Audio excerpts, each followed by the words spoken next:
کبھی کبھی ملتی ہے ایسی تقریر، اس تقریر کو لاسٹ تک ضرور سننا، اور چینل پر نئے ہو تو چینل کو ضرور سبسکرائب کر دو۔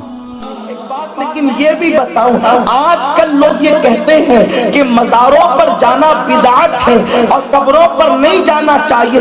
میں ان کو بتا دینا چاہتا ہوں کہ جہالت کی بنیاد پر زبان اٹھا نہیں لگانی چاہیے۔ پہلے سیرت پڑھیں، قرآن اور حدیث پڑھیں، اس کے بعد آپ بات کریں۔ اصل میں مسئلہ یہ ہے کہ ڈاکٹر کو یہ حق دیا جاتا ہے کہ وہ اپنی فیلڈ کی بات کرے۔ مولوی ڈاکٹر کی فیلڈ کی بات نہیں کر سکتا، انجینئر دوا خانہ کھول کر نہیں بیٹھ سکتا۔ اسی طریقے سے کسی چمار کو ڈاکٹر کا آلہ نہیں دے دیا جاتا۔ کیوں؟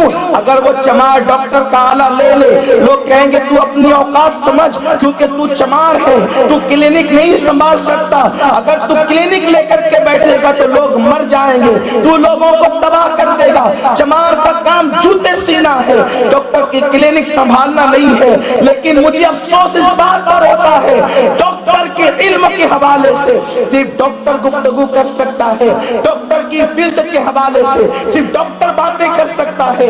لیکن لوگوں نے دین کو اتنا آسان سمجھ لیا، دین کو اتنا ہلکا سمجھ لیا۔ پان دکان والا بھی دین پر جو ہے اب اپنی تبصرے کر رہا ہے۔ اللہ اکبر، جن کو استنجا کی سنتیں نہیں معلوم وہ حدیث پر تبصرے کر رہے ہیں۔ کتنا افسوس ہے کہ انسان اپنی فیلڈ سے ہٹ کر کے بات کرے تو لوگ لگام دیتے ہیں، یہ تیری فیلڈ نہیں، تو بات کیوں کرتا ہے؟ تو پھر لوگ قرآن اور حدیث کے معاملے میں آخر جاہلوں کو لگام کیوں نہیں دیتے کہ یہ تیری فیلڈ نہیں، تو کیوں بات کر رہا ہے؟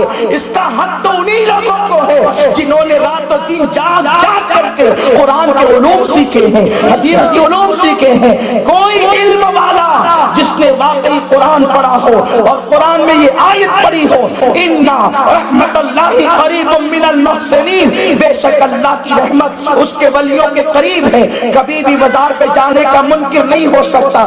جس نے حدیث پڑھی ہے وہ حدیث پڑھنے والا کبھی بھی ولی کے مزار پہ جانے کا منکر نہیں ہو سکتا۔ بات اتنی ہے، اب تقریروں کے لیے جہلا کو بلایا جاتا ہے جنہوں نے قرآن و حدیث کی بو بھی نہیں سونگی، اس لیے امت میں فتنے پیدا ہو رہے ہیں۔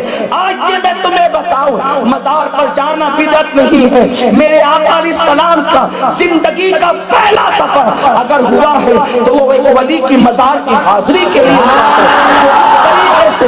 سیدہ آمنہ خاتون میرے نبی کی امی جان حضرت اللہ کے رسول سے کہتی ہے، مصطفیٰ کریم سے کہتی ہے، بیٹے محمد تمہارے والد اس وقت دنیا سے کوچ کر گئے جب ابھی تمہاری عمر میرے شکم میں ہی تھی، ابھی تم پیدا بھی نہیں ہوئے تھے، چند ماہ کے تم حمل کی شکل میں تھے، تب تمہارے والد دنیا سے کوچ کر گئے، تم نے اپنے ابا کی زیارت نہیں کی۔ بیٹے محمد چلو میں مدینے میں تمہارے والد کی قبر کی زیارت تمہیں کرا کر کے لاؤں۔ اب پتہ چلا حضور نے 6 سال کی عمر سے پہلے اپنے پیروں پر کوئی سفر نہیں کیا تھا۔